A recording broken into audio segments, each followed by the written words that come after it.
Hey guys, hopefully everyone is doing well. Today's target is to solve question number 5. Chapter which we are related with is depreciation. अच्छा, आज का जो question है it's very interesting. The reason behind is first time we are going to solve reducing balance method. इसको जरा underline कर लें. आज से हमारा ये जो स्ट्रक्चर है ये first 4 questions were related with straight line method, original cost method and fixed base method. And today you can see name has been changed. It's reducing balance method. और आपको मैं पहले लेक्चर में बता चुका हूँ कि इन मेथड्स के नामों के अंदर कौन से 3 नाम स्ट्रेट लाइन के लिए यूज होते हैं, कौन से नाम रिड्यूसिंग बैलेंस के लिए यूज होते हैं. अच्छा जी, अब इसको हम कर रहे हैं reducing balance, declining balance और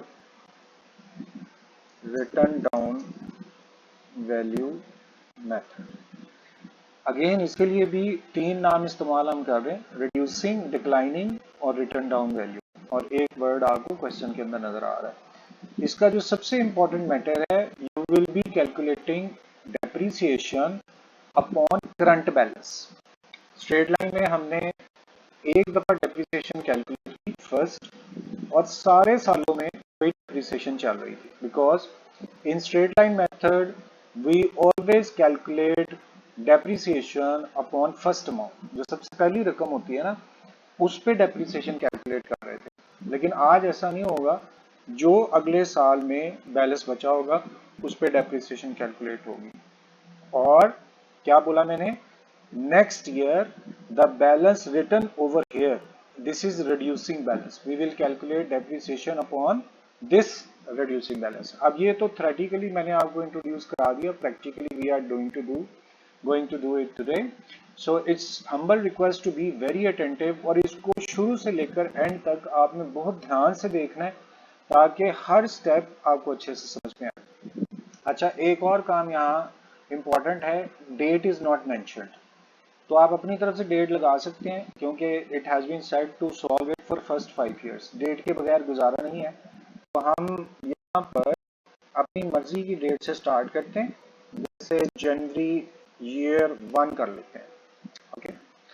So machinery purchase as usual, machine account has not been changed. We are again buying the machinery. अगर पेपर में मशीन आए, बिल्डिंग आए, लैंड आए और what ever the nature of asset, motor car, motor truck, तो आपने उसकी entry में फर्क नहीं डालना, सिर्फ नाम में फर्क डाल देना है.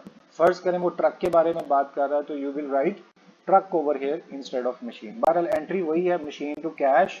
You will put amount on debit side, how much amount of asset we have purchased, 2 lakh, and here you will mention cash, right? Then here there would be December in year 1. Why? You will be calculating depreciation. तो अब यहाँ पर depreciation credit हो रही है as usual. depreciation to machine entry जो हमने यहाँ सीखी थी. तो depreciation to machine means machine credit हो रही है तो यहाँ आ रही है. अब आपने गौर से बात को समझना है कि since we are doing it for first year, इसका जो रिटर्न डाउन बैलेंस है दैट इज 2 लाख. तो आपने बस इस तरफ ध्यान रखना है, 2 लाख और multiply by percentage is 10 divided by 100 और ये डेप्रीसिएशन आप कैलकुलेट कर लेंगे. 2 lakh was value of asset, multiply by 10%, depreciation निकल आई. अब आपने वो जो काम पहले करते थे उस काम में कोई फर्क नहीं आया. आपने as usual you will be taking some of both sides. So some of debit side we have calculated and some of credit side you have calculated. Now smaller side would be chosen. इधर 2 लाख है और इधर 20,000 है. So smaller side will choose, डेट वही आएगी और by balance carried down आप कैसे कैलकुलेट करेंगे. larger sum you will take and will subtract smaller sum. Larger sum was 2 lakh and smaller sum was 20,000. Here we have first balance again January year 2 and there you will write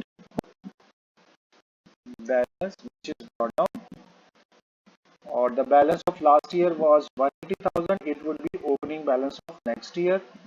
अब आपने दिसंबर year 2 के ऊपर depreciation लगानी है as usual. सो वो calculation अब बड़ी interesting है, because we are following declining balance method. Now please understand, current value of asset is 1,80,000 और it is called written down value और reducing. reduce मतलब कम हो गए, declining का मतलब कम हो गया, written down का भी मतलब कम हो गया. तो पहले का बैलेंस था 2 लाख, जब कम होके आया तो that had become 1,80,000. और अब आपने ना इसको याद कर लेंगे, डिक्लाइनिंग में जो लेफ्ट साइड पे बैलेंस आ रहा है, अपीयर हो रहा है, आपने उस पर डेप्रिसिएशन लगानी है. सो 180,000 multiply by 10 divided by 100 और 180,000 was declining balance और 10% was requirement. अब आपका काम वही रह गया, आपने बैलेंस निकालना है और बैलेंस निकालने के लिए जैसे ऊपर काम किया बिल्कुल सेम उसी तरह से दोनों साइड का टोटल निकाल लें. स्मॉलर साइड चूज करें, वहां पे दिसंबर ईयर 2 है, बाय बैलेंस मेंशन कर दें.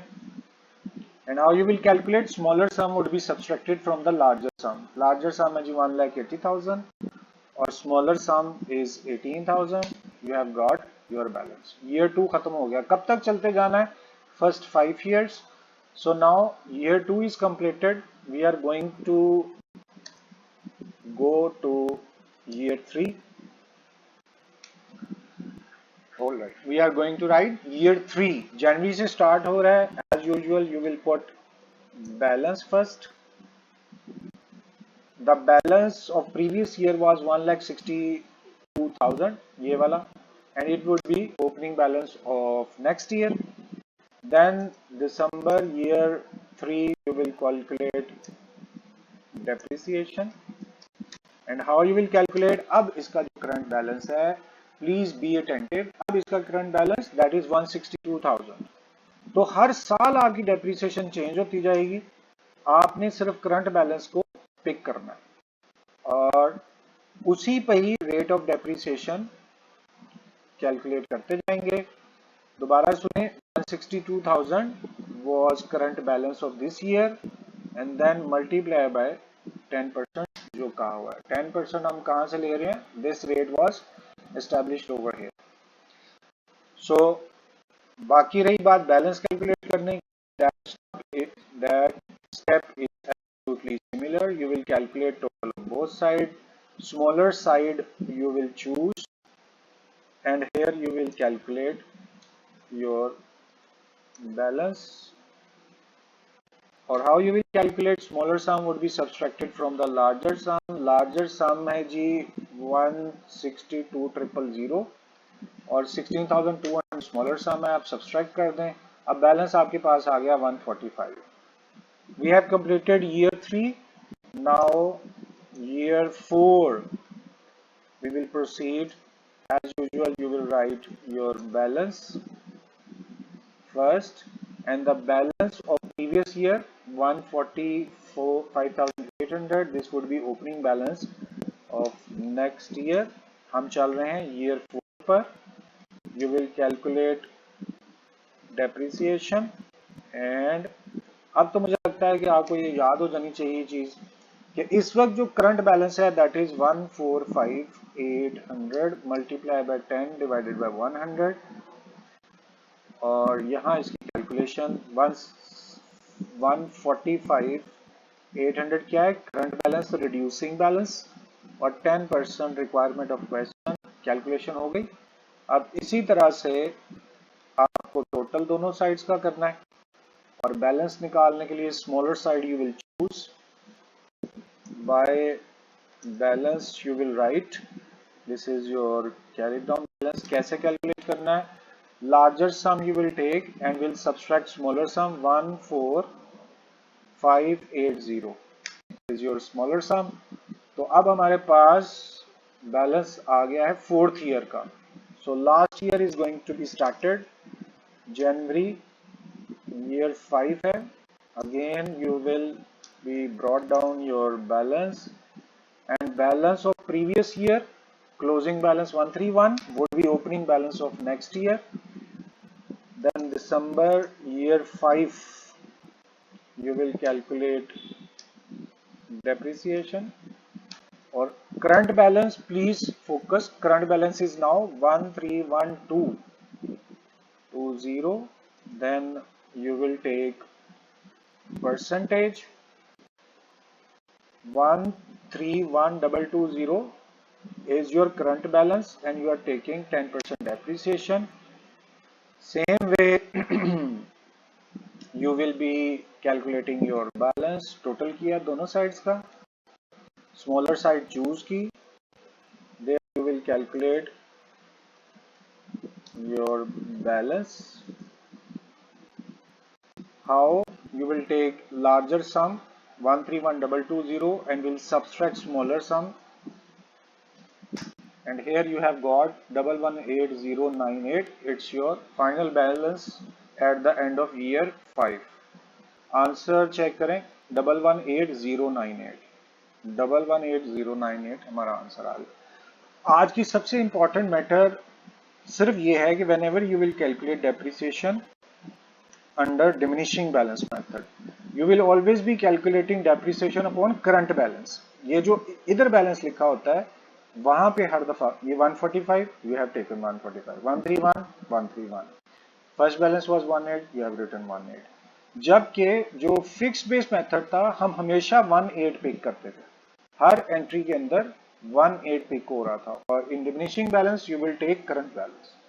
So I'm very sure you people have understood diminishing balance method और declining balance method। आपसे एक ही रिक्वेस्ट है कि इसको प्लीज खुद समझ के किया करें। आप स्किप करके आगे जाके जो लास्ट स्क्रीन होती है उसको कॉपी कर लें, that would not be the suitable thing. Lecture पूरा सुना करें और इस चीज को श्योर करें कि हर स्टेप आपने अच्छी तरह से समझा हो, तब आप समझें कि मेरा प्रॉमिस है कि आपका कॉन्सेप्ट और आपका पेपर का क्वेश्चन कभी गलत नहीं होगा। सो रिक्वेस्ट आपने सुन लिया, आपने खुद क्वेश्चन सॉल्व करना है। फिर भी अगर कोई मुश्किल हो तो you are very welcome to ask your question through messages, text, और you can directly contact. I will humbly be trying my best to answer your question quickly. So thank you very much for your time. It's time to say goodbye. Allah Hafiz.